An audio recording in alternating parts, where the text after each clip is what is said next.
अस्सलाम वालेकुम गाइस। आज हम लोग बात करेंगे कि बकरियां धीरे धीरे अपना खाना खाना कम क्यों कर देती हैं। क्योंकि जैसे कभी ऐसा होता है कि हम लोग नया बकरी खरीद कर लाए हैं, आते समय तो बहुत चाव से खा लेती हैं, या फिर हम लोग की घर की ही बकरियां जो हैं, हम लोग के फार्म की ही जो बकरियां हैं, पहले वो खूब अच्छा से खाती हैं, लेकिन धीरे धीरे क्या होता है, उन लोगों का खाना खाना कम हो जाता है। उन लोग खाना खाने का जो पहले वो लोग ज्यादा क्वांटिटी में खाती थी, अब क्या है कि वो कम खाने लगती हैं।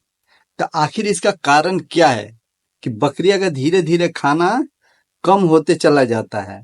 अगर ऐसा हो रहा है तो ये अच्छी बात नहीं है, बकरियों के हेल्थ के लिए बहुत ज्यादा प्रॉब्लम साबित हो सकता है। तो ये क्यों होता है?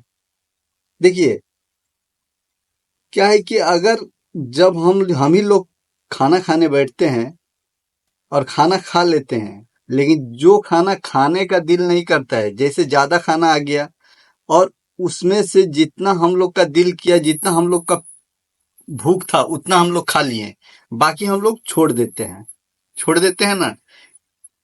तो वो खाना अगर एनी टाइम हम लोग के सामने ही रहे और वही खाना फिर से हम लोग को दिया जाए तो हम लोग खाएंगे? नहीं खाएंगे। भूख लगा रहेगा तो भी नहीं खाएंगे।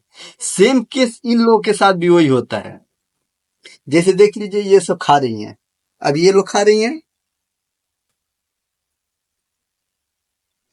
अभी ये लोग खा रही हैं, और जब इन लोगों का पेट भर जाएगा तो हम लोग क्या करते हैं, तो उसके आगे खाना छोड़ देते हैं। क्यों छोड़ देते हैं? कि जब तक सफा नहीं करेगी तब तक नहीं उसको वहां से उठाएंगे। और बकरियां क्या करती हैं कि उन लोगों का पेट भर गया रहता है, वो खाना को फिर छूती नहीं है। कभी मुंह डालेंगी हल्का सा, फिर हटा लेंगी। वहां पे रखे रखे खाना में धीरे धीरे क्या होता है, स्मेल आने लगता है। उन लोग का जो हम लोग चारा देते हैं उसमें धीरे धीरे क्या महक पैदा होता है, उससे उन लोग का मन भिनिकने लगता है। जब उनका मन भिनिकने लगेगा तो वही फिर से आप ला के वो चीज दीजिएगा तो वो नहीं खाएंगी, वो उसको नहीं खाएंगी। इसलिए जब उन लोग का खाना खाना बंद हो जाए, जब वो लोग खाना खाना अपना बंद कर दे, तो उस समय जितना खाना बचा है उसको हटा दीजिए। अगर वो खाना खाना बंद कर दे, उसका पेट भर गया, तो उसी टाइम वहां से उस खाने को हटा दीजिए, उसका जो चारा है उसको हटा दीजिए, उस गमला को हटा दीजिए और कहीं साइड में रख दीजिए। और साइड में जहां भी रखिए, खुला जगह पे रखिएगा और उसको फैला के रखिएगा। उससे ये होगा कि उसके अंदर महक पैदा नहीं होगा। और फिर जब दोबारा आप उन लोग के लिए सूखा चारा, जब उसको ये करने जाइएगा, गोदने जाइएगा, उस टाइम उस चारा में उसको मिला दीजिए और मिला के फिर दे दीजिए, वो लोग चाव से खा लेंगे।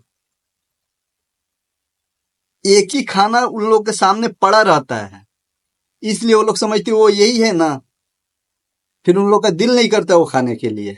हम लोग ला के देते हैं दूसरा, तो भी उन लोग का दिल नहीं करता। वही चीज अगर ला के हम लोग देते हैं तो नहीं, क्योंकि सामने सामने हम ही लोग के सामने अगर कोई चीज पड़ा रहेगा तो हम लोग को क्या एनी टाइम एक ही चीज अच्छा लगेगा? नहीं लगेगा। तो इन लोगों को तो हम लोग हमेशा नया चीज नहीं दे सकते हैं। तो सिर्फ यही करना है कि जब इन लोग का खाना खाना बंद हो जाए, जब वहां से वो अपना मुंह हटा लें, आपको लगे कि अब नहीं खाएगी, उसी टाइम उसका गमला साइड कर दीजिए। जब उसका गमला साइड कर दीजिएगा तो क्या होगा, वही चीज फिर से दीजिएगा तो खाने में उन लोग का रुचि रहेगा, वो खाएगी। लेकिन वही चीज पड़ा पड़ा उन लोगों के सामने रहेगा तो कभी नहीं छुएगी। हम ही लोग के साथ सामने अगर कोई चीज, एक ही चीज अगर पड़ा रहेगा, सामने रहेगा तो उसको खाने का दिल नहीं करे, लेकिन वही चीज जब बाद में लाया जाएगा, वही चीज अगर कुछ देर बाद लाया जाएगा तो खाने का दिल करेगा। लेकिन एनी टाइम वो सामने रहेगा कोई भी चीज, तो हम लोग को खाने का दिल नहीं करेगा। सेम केस उन्हीं लोग के साथ भी यही होता है। तो ये छोटी सी बात है, लेकिन ये छोटी बात नहीं है, ये आपकी बकरियों के हेल्थ पे जो है इफेक्ट करेगा। तो इसलिए आप लोग जब भी बकरियां कोई भी चारा, चाहे वो हरा चारा हो या सूखा चारा हो, कोई भी चारा आप देते हैं तो इस चीज का ध्यान रखें, जब उसको वो खाना बंद कर दी है तो वहां से आप उस चीज को हटा दीजिए और बाद में फिर वही दीजिएगा, तो लोग मन से खाएगी। इसीलिए उन लोगों का खाना के प्रति धीरे धीरे लगाव कम होते जाता है, वो खाना खाना कम कर देती है, जिससे उन लोगों के हेल्थ पे बहुत ज्यादा इफेक्ट पड़ता है। तो इस चीज को मेरे फार्मर भाई ध्यान दें। अस्सलाम वालेकुम, दुआ में याद रखिएगा।